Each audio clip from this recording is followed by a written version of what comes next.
Hello everyone, आज हम continue करेंगे क्लास 12 का चैप्टर मैग्नेटिज्म। आज हम बात करेंगे न्यूमेरिकल्स के ऊपर, किस तरीके से हम उसको न्यूमेरिकल्स को सॉल्व करते हैं related to Biot Savart law. Biot Savart law हमने पढ़ तो लिया, उससे हमने डिराइव भी किया स्ट्रेट वायर के the magnetic field due to straight wire and due to circular wire.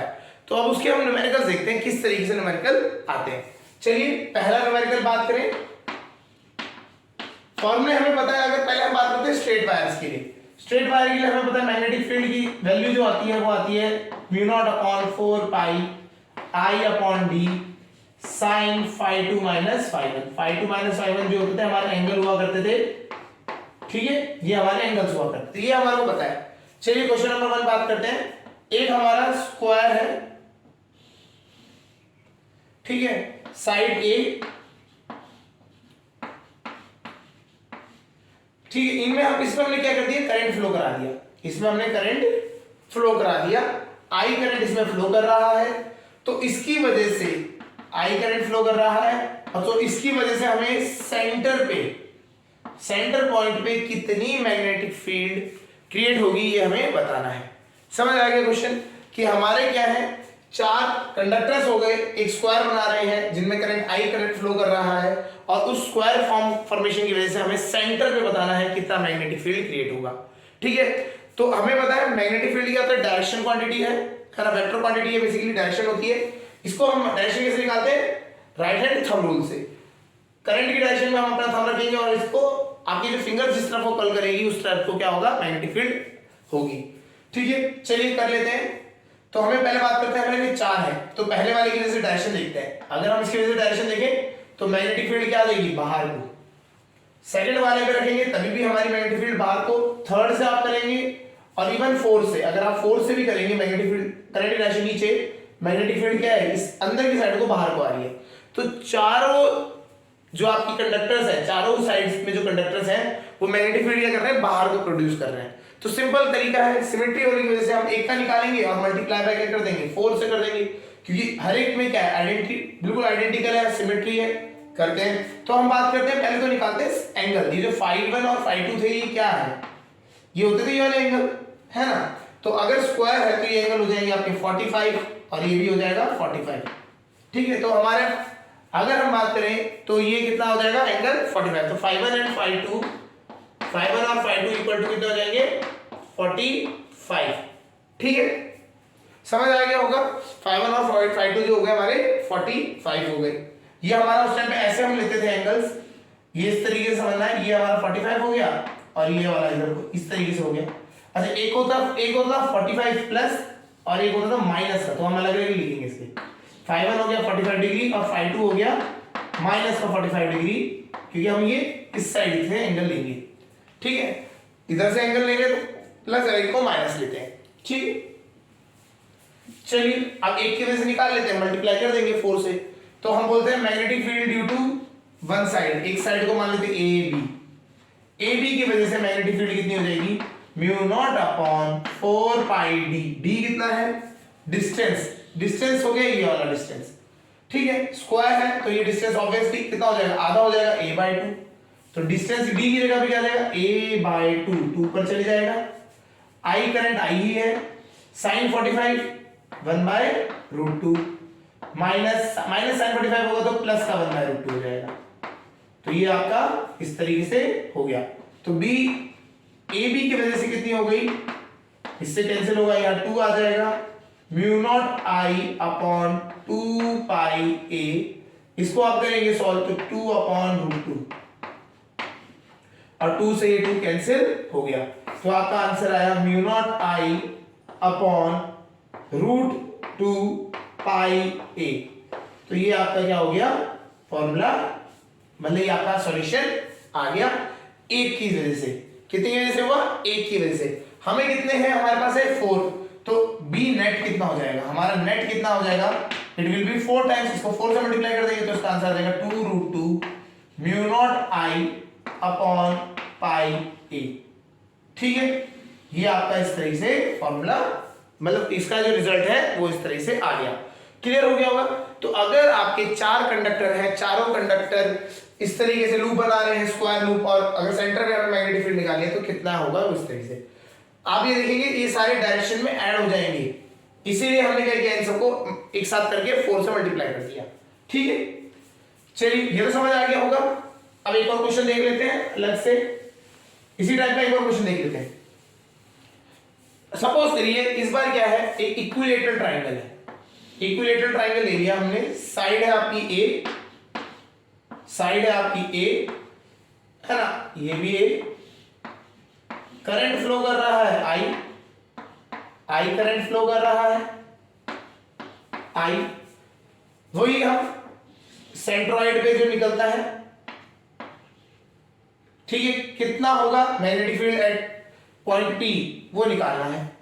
ठीक है, इक्विलेटरल ट्राइंगल है तो हमें क्या है, हमें दो चीजें पता होनी चाहिए। हम एक की वजह से निकाल लेंगे, जैसे हमने स्क्वायर वाले में किया था, तो हमें पता है एक वायर की एक की वजह से निकाल लेंगे, उसको क्या कर देंगे मल्टीप्लाई बाय 3 कर देंगे। क्यों, आप इसमें भी देखेंगे, आपने करंट डायरेक्शन रखा, मैग्नेटिक फील्ड बाहर को, करंट डायरेक्शन को सम रखा, मैग्नेटिक फील्ड बाहर को, इसमें करंट डायरेक्शन को आपने रखा, मैग्नेटिक फील्ड अंदर इस साइड वाले में क्या है बाहर को है, तो मैग्नेटिक फील्ड तीनों में बाहर है, तो आपका जो बी नेट बनेगा, बी नेट होगा वो क्या होगा 3 टाइम्स ऑफ B1, मतलब एक की वजह से, एक क्या है हमने मान लिया ए बी साइड की वजह से जितना भी होगा वो करेंगे। ठीक है, ये तो लगेगा। चलिए अब हमें क्या चाहिए, हमें ये एंगल चाहिए। अब इक्विलेटरल ट्राइंगल है तो ये एंगल पूरा होता है 60 डिग्री और ये हाफ होगा 30 डिग्री, 30 90, तो ये कितना हो गया 60 डिग्री इधर, 60 डिग्री इधर। तो हमारा जो φ1 है या φ2 हम मान रहे हैं, एक को तो हम मान लेंगे 60 डिग्री, दूसरा क्या हो जाएगा -60, है ना, -60 डिग्री। ठीक है, इसका हो जाएगा। अच्छा अब बात आती है, ये डिस्टेंस भी चाहिए होता है हमें, क्योंकि r चाहिए होता है या d कह सकते हैं, ये डिस्टेंस चाहिए, तो इसके लिए हम क्या होता है, हमें पता है ये 2:1 में डिवाइड करता है, पूरे के पूरे जो एल्टीट्यूड को 2:1 में डिवाइड करता है। और इक्विलेटरल ट्राइंगल का जो एल्टीट्यूड होता है उसकी हाइट होती है √3a/2, √3a/2। तो √3a/2 को वो क्या कर रहा है, कम 2:1 में डिवाइड कर रहा है, तो 2:1 में कर देते हैं इसकी वैल्यू, तो हमारा d कितना आ जाएगा, d विल बी √3a/2 को, ये जो है 2:1 है, तो ये कितना हो जाएगा 1/3, 1 पार्ट ऑफ 3, है ना। तो पूरे का ये पूरा जो है इसका 1/3 है, मतलब पूरा अगर 3 है तो उसका कितना है 1 है, 1 पार्ट है, तो ये आपका हो गया। तो इसका आपका आ गया d, कितना हो गया आपका d, आपका आ गया यहां से a/2√3, ये इस तरह से बन गया। ठीक है, चलिए कर देते हैं इस क्वेश्चन को। b एक की वजह से अगर हम बात करें तो कितना हो जाएगा μ0I/4πd, d की जगह पे क्या आ जाएगा a, ऊपर चल जाएगा √2 into √3 into sin φ1, sin φ1 60 degree, sin 60 होता है √3/2, ये एक का हो गया 2 है, तो एक दूसरा जो माइनस होगा माइनस प्लस हो जाएगा √3/2, इन दोनों को आप सॉल्व करोगे तो ये आ जाएगा √3/2 प्लस √3/2 √3 आगे मल्टीप्लाई होगा √3 से, तो ये आपका हो जाएगा μ0I, इससे यहां आ गया 6, ऊपर बन जाएगा 6, √3 यहां से आया, √3 आया, √3 3 2 6/4/8, ये हो गया आपका एक की वजह से, ये हो गया आपका एक की वजह से। और हमें किसके वजह से 3 की वजह से पूरा बी नेट चाहिए, तो बी नेट आ गया आपका, इसको 3 से मल्टीप्लाई कर दो 6 3 18, अब इसको और थोड़ा सिंपलीफाई कर लेते हैं, 3/2 हो जाएगा, 3 से मल्टीप्लाई करेंगे 9/2 μ0I/πa, ये आपका क्या बन गया, इसका रिजल्ट आ गया। समझ आ गया होगा। ठीक है, इस तरीके से अगर आपके दिया जाएगा कि मैग्नेटिक फील्ड निकालनी है सेंटर पे due to a straight wires का, जो अगर वायर की वजह से आपका कोई भी फिगर बन रहा है तो उस तरह से निकालना है। इट में भी आपका पॉलीगन भी, कोई भी पॉलीगन में जा सकता है, आगे हेक्सागन भी हो सकता है, ठीक है, हेक्सागन में भी हो जाता है, ठीक है, ट्राइंगल है आपका, स्क्वायर है, रेक्टेंगल है, वो आपको इस तरीके से निकालना है। बस आपको क्या करना है, अगर वेक्टर एडिशन भी मतलब वेक्टर फॉर्म में आपको डायरेक्शन निकालनी है, उनको ऐड हो रहे हैं सब्ट्रैक्ट हो रहे हैं, ये देखना पड़ेगा। क्लियर, चलिए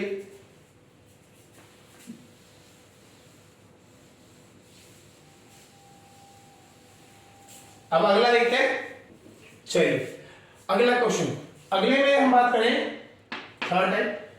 अगर हमारा स्ट्रेट वायर है, ठीक है, इस तरीके से हम बात कर लेते हैं।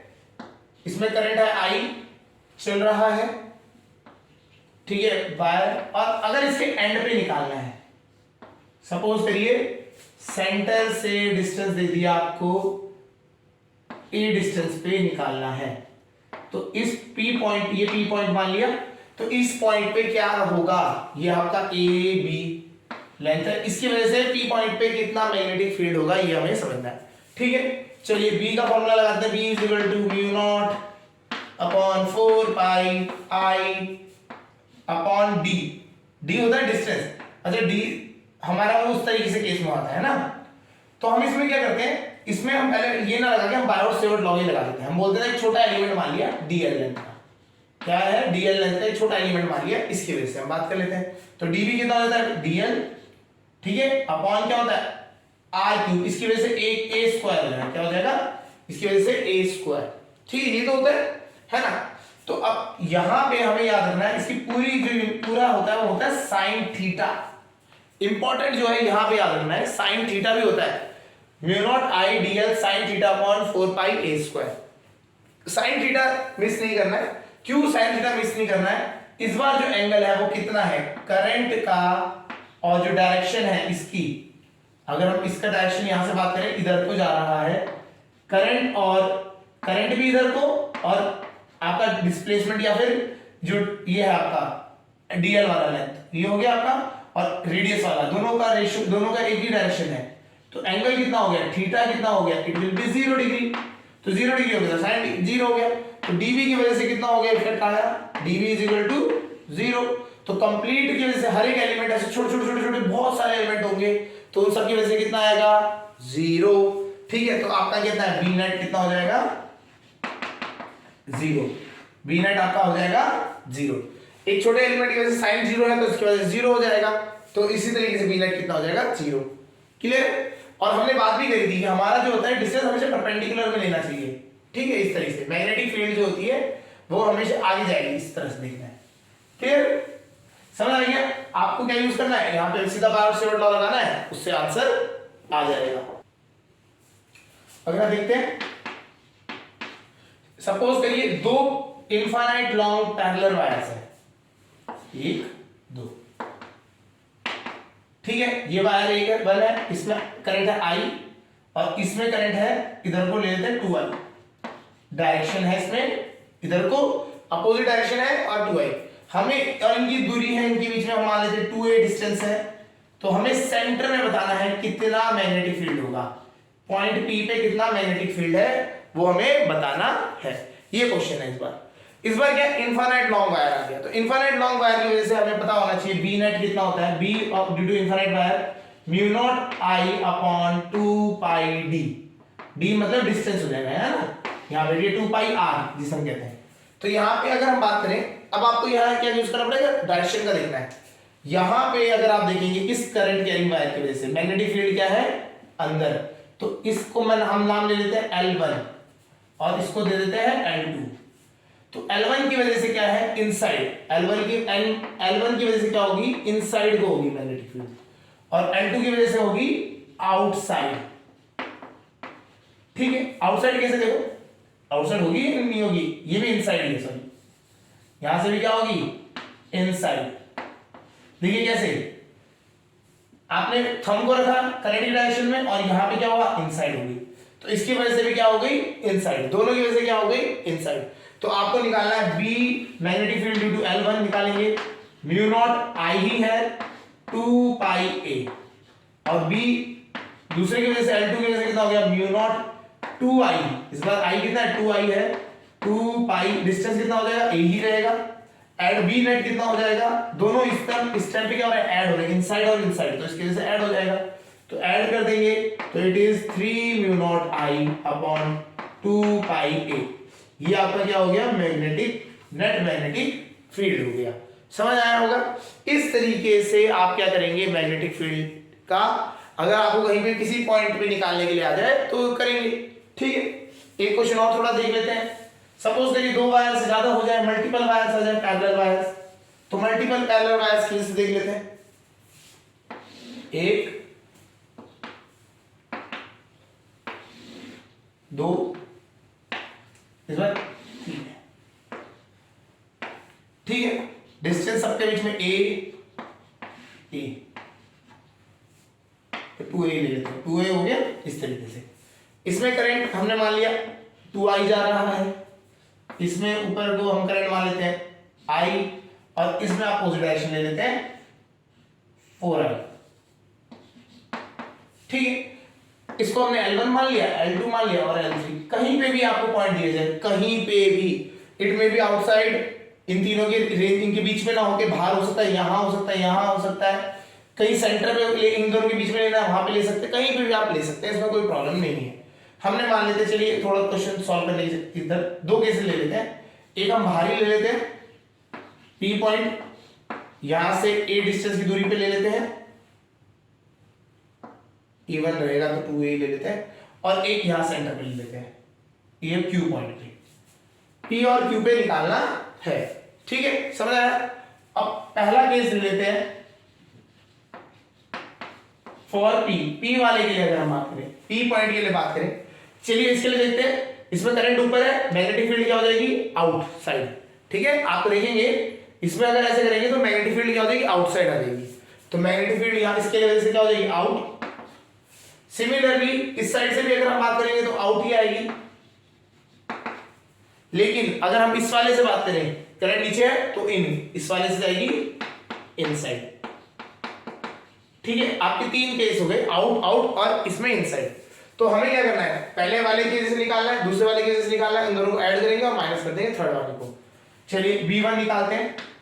फॉर्मूला है हमारा mu not upon 2 pi d, इससे दूरी कितनी है 2a, तो यहां हो गया 2a, i कितना है 2i, तो 2 से 2 कैंसिल, तो ये आपका आ गया mu naught i upon 2 pi a, ये तो हो गया B1। B2 सेकंड वाले की वजह से देखते हैं, mu naught i upon 2 pi d, distance कितना है यहां से यहां तक का डिस्टेंस हो गया अगर 4a, तो यहां आ गया आपका mu naught i upon 8 pi a। Third वाले में देखते हैं, म्यू नॉट i की जगह है इस बार 4i, 2 पाई a की जगह पे है 2 + 2 + 2 6a, कैंसिल आउट होगा, इससे बचेगा 3 बचेगा, तो mu naught i upon 3 pi a। तो बी नेट कितना है हमें पता है, ये दोनों ऐड हो जाएंगे क्योंकि ये दोनों आउट है, मतलब बाहर को निकल रही है, और इसमें इनसाइड जा रही है तो ये माइनस हो जाएगा, तो म्यू नॉट i कॉमन ले लेते हैं पहले, इनमें से कॉमन आ जाएगा तीनों में से पाई a, कितना कॉमन आ जाएगा 1/2 + 1/8 माइनस 1/3, ऐसे में आया 24 12 8 से 24 हो गया 8 जा, तो ये आपका आया 15 में से 8 गया, mu naught i upon pi, ठीक है। तो P में हमारा जो आएगा मैग्नेटिक फील्ड, P में आएगा कितना है, अच्छा 15 में से 8 गया, आपका हो गया 7 mu naught i upon pi a, ये इस तरीके से इसका P पे आ गया, ठीक है। तो इस तरीके से आपने करेंगे, आगे कर लेंगे। P पॉइंट पे समझ आ गया, तो हमें पहले डायरेक्शन निकालनी है, आउट आउट, फिर ये इसका इनसाइड था। अगर अब आते हैं अगले केस पे, फॉर Q, अब हमारा जो बात होती है फॉर Q पॉइंट के लिए बात करें, Q वाले पॉइंट के लिए, ठीक है।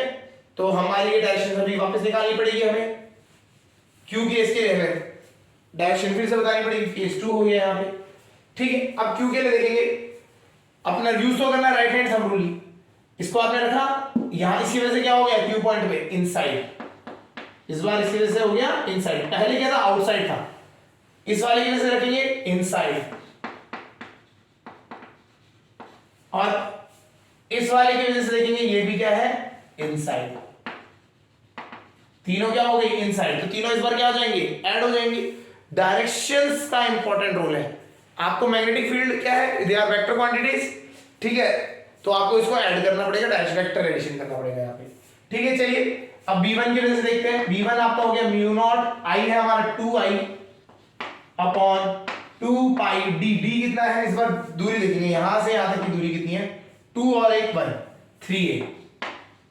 तो इसका आपका आ गया mu naught I upon 3 pi a।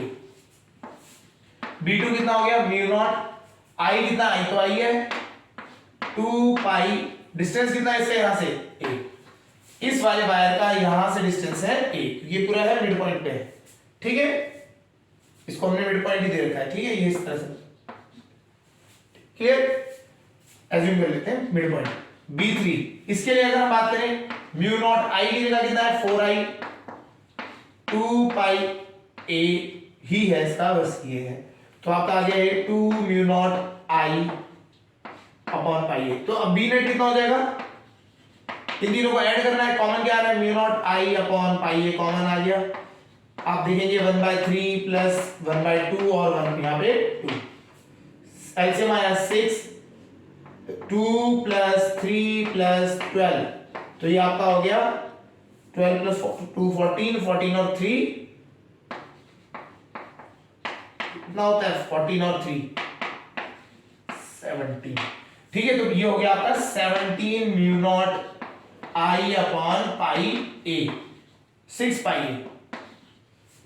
ठीक है, ओके, यहां पे भी एलसीएम लिया था, नीचे वाला लिखा है मैंने। ठीक है, तो यहां पे क्या था, इससे लास्ट टाइम हमने किया था, तो एलसीएम आया था 24। ठीक है, आपका 24 था पहले वाले में। क्लियर, तो 7 म्यू नॉट आई अपॉन 24 पाई ए आया था पी के लिए, और इसके लिए आया आपका 17 म्यू आई अपॉन 6 पाई ए। ठीक है, इस तरीके से आपने सॉल्व करना है। क्लियर हो रहा होगा। तो अगर आपको वायर्स आ जाते हैं, वायर्स की वजह से आपको निकालने के लिए आता है मैग्नेटिक फील्ड किसी पॉइंट पे, तो इस तरीके से आपको करना है। आपको इनफाइनाइट लॉन्ग वायर में तो एंगल की जरूरत ही नहीं है, सीधा फॉर्मूला है। अगर वैसे केस आता है, अगर आपके पास एंगल निकालना पड़ रहा है, तो आपको एंगल भी यूज करने पड़ेंगे। क्लियर, चलिए अब हम बात करते हैं सर्कुलर वाले के लिए। सर्कुलर हमने सब सर्कुलर वायर के लिए पढ़ा था, उसके लिए हम बात कर लेते हैं सर्कुलर के लिए, है ना। तो सर्कुलर के लिए एक क्वेश्चन देखते हैं। सपोज करिए दो सर्कुलर कंसेंट्रिक सर्कल्स हैं, दो कंसेंट्रिक सर्कुलर वायर्स हैं। एक है आपका रेडियस a और एक है रेडियस आपका 2a। एक है रेडियस 2a, दोनों में करंट फ्लो कर रहा है I, इधर I और इसमें भी I। तो हमें सेंटर में बताना है कितनी मैग्नेटिक फील्ड होगी, ये बताना है सेंटर में मैग्नेटिक फील्ड कितनी होगी। क्लियर है। तो सेंटर में मैग्नेटिक फील्ड, जब हम सेंटर की बात करेंगे तो सेंटर में समझना है, सेंटर में मैग्नेटिक फील्ड का फॉर्मूला होता है B is equal to centre के लिए mu naught I upon 2R। ये हमने डराइव किया था, है ना। Mu naught I upon 2R, ये हमारा फॉर्मूला निकला था। तो सेंटर के इसके लिए देखेंगे। अब इसमें आ जाइए, इसके लिए भी हमारी डायरेक्शंस होती हैं। डायरेक्शंस के लिए सर्कुलर वाले के लिए आपको अगर मैग्नेटिक फील्ड की डायरेक्शन निकालनी है, तो उसके लिए भी हम क्या यूज करते हैं, right hand thumb rule use करते हैं। लेकिन इसमें चेंज क्या होता है, इस बार करंट क्या होगा, थंब रूल की ये फिंगर की तरह होगा और मैग्नेटिक फील्ड ये दिखाएगी थंब की तरह। तो ये घूम रहा है, इसमें मैग्नेटिक फील्ड पहले की वजह से क्या होगी, बाहर को, इवन सेकंड वाले की वजह से भी क्या होगी, बाहर को।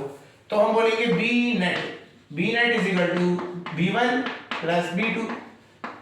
एक तो अंदर वाले की वजह से और एक बाहर वाले की वजह से। अंदर वाले की वजह से कितना होगा, mu naught I upon 2, radius कितना है a।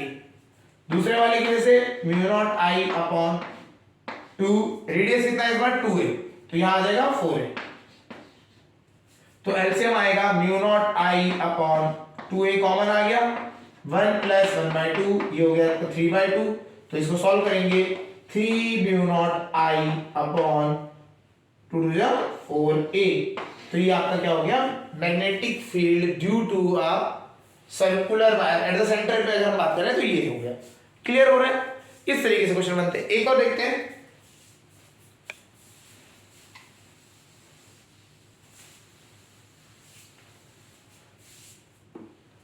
अब क्या है,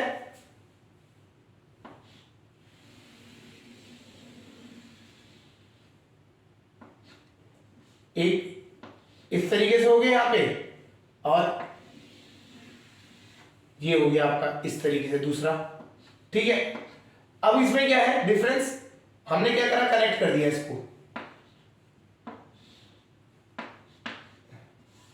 इस तरीके से कनेक्ट कर दिया इनमें।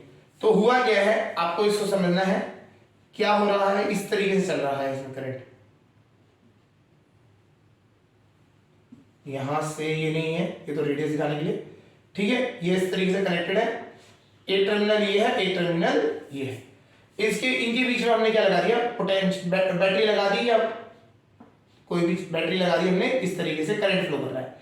तो अगर हमने बात करी ये प्लस और ये माइनस, ये बैटरी लगा दी यहाँ, करंट इसमें फ्लो कर रहा है आई इस तरीके से, और फिर ये इसमें आई इधर को बाहर जा रहा है, फिर आई इसमें इस तरीके से राउंड आ रहा है।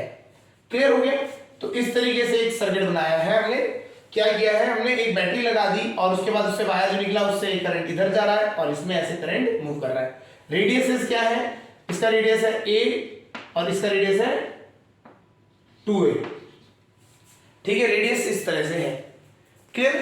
तो इस तरीके से एक लूप बना दिया है इसमें। तो इस तरीके से आपको बताना है इसमें क्या मैग्नेटिक फील्ड होगी सेंटर पे, सेंटर में मैग्नेटिक फील्ड। तो अब देखते हैं, देखिए अंदर वाले की वजह से बात करें तो इसकी वजह से मैग्नेटिक फील्ड होगी बाहर को, बट बाहर वाले की वजह से बात करें तो मैग्नेटिक फील्ड होगी अंदर को। क्लियर है? तो हमें पता लग गया बी नेट कितना हो गया, बी स्मॉल वाला इसको हम मान लेते हैं 1 और इसको मान लेते हैं 2। तो 1 वाला है पॉजिटिव, माइनस करेंगे हम सेकंड वाले को। ठीक है, 1 वाला है हमारा पॉजिटिव। देखिए अगर हमने ऐसा रखा तो 1 वाला पॉजिटिव हो गया और ये सेकंड वाला। अच्छा, इसमें एक चीज और ध्यान रखिए, इसमें ये वायर, ये भी स्ट्रेट वायर है, यहाँ स्ट्रेट वायर की तरह एक्ट करेगा। ठीक है, और स्ट्रेट वायर इस तरीके से है, तो ये इसको भी हम पार्ट मान लेते हैं। 1 2 तो हो गए और ये हो गया हमारे थर्ड 3। क्लियर है? अब इसकी वजह से हम बात करेंगे B3। चलिए पहले तीनों को वेक्टर एडिशन करना है, ये समझ के रखते हैं। अब बात करते हैं, देखिए हमने एक डेरिवेशन हमने किया भी था, अगर एक स्ट्रेट वायर है और इसकी वजह से अगर आपको किसी पॉइंट पे निकालना है, इसकी एक्सेस पे ही, ठीक है, इसकी एक्सेस पे ही कहीं निकालना है, तो इट विल बी 0। इसकी वजह से क्या आएगा, 0 आएगा। तो B3 वाला क्या इफेक्ट आएगा, 0 आएगा। कितना आएगा, 0 आएगा। क्लियर? B3 वाला जो इफेक्ट आएगा वो आपका आएगा 0। अब आता है B1 और B2 के लिए। अब B1 के लिए हम बात करते हैं तो सीधा B1 के लिए फॉर्मूला लगाना है। B1 के लिए आ जाएगा आपका mu naught I upon I he current flow कर रहा है, 2A कितना है, A ही है। ये हो गया, ये है आपका कहां को, आउटसाइड, ये बाहर को आता हुआ है, और ये इनसाइड है तो इसमें माइनस लिख देते हैं। Mu naught I upon 2, A की जगह पे कितना है 2A, A की जगह पे बढ़ा दिया हमने 2A, और ये दोनों वायर हैं, ये और ये वाले, इसकी वजह से हो जाएगा 0।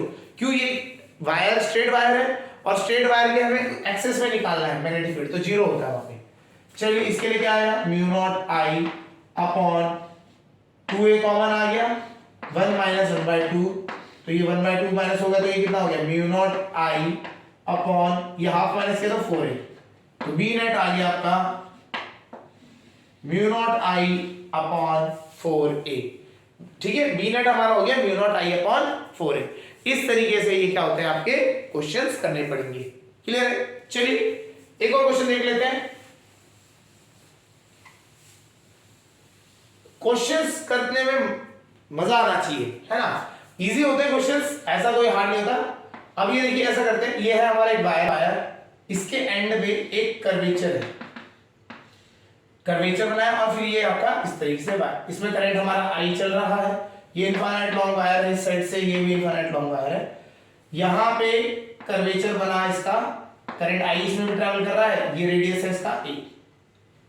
तो हमें P पॉइंट पे अगर हमें मैग्नेटिक फील्ड निकालने के लिए आ जाए तो क्या होगा, इसको हम समझते हैं। ठीक है, चलिए इसके लिए अगर हम बात करें तो ये कैसे होगा ये समझते हैं। यहां पे भी अगर आप देखेंगे तो 3 पार्ट है हमारा, एक तो पार्ट हो गया ये वाला, इसको हमने मान लिया फर्स्ट, और एक हो गया ये सेकंड, और ये वाला हो गया हमारा थर्ड। तो 3 पार्ट है, फर्स्ट सेकंड और थर्ड पार्ट। अब इन तीनों की वजह से निकालना है इसके लिए, लेकिन हम बात करते हैं सेकंड वाले पे आते हैं। हमने पूरे कर्व का हमें पता था b कितना होता है, b is equal to mu not I upon 2r, ये हमें पता है।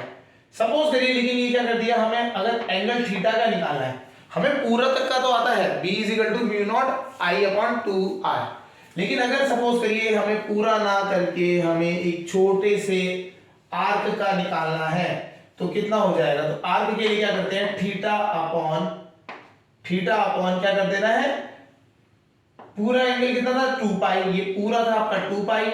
अगर हम थीटा डिग्री में रखेंगे, रेडियन में रखेंगे, तो यहाँ पे आ जाएगा 2 पाई। अगर आप थीटा डिग्री में रखेंगे तो नीचे 2 पाई की जगह आ जाएगा 360। तो ये आपका क्या होता है, b इसके लिए, अगर हम यहाँ पे बात करेंगे 20 सेकंड वाले के केस के लिए हम ये यूज करेंगे। समझ आ गया, ठीक है। चलिए करते हैं, इसमें लगाते हैं।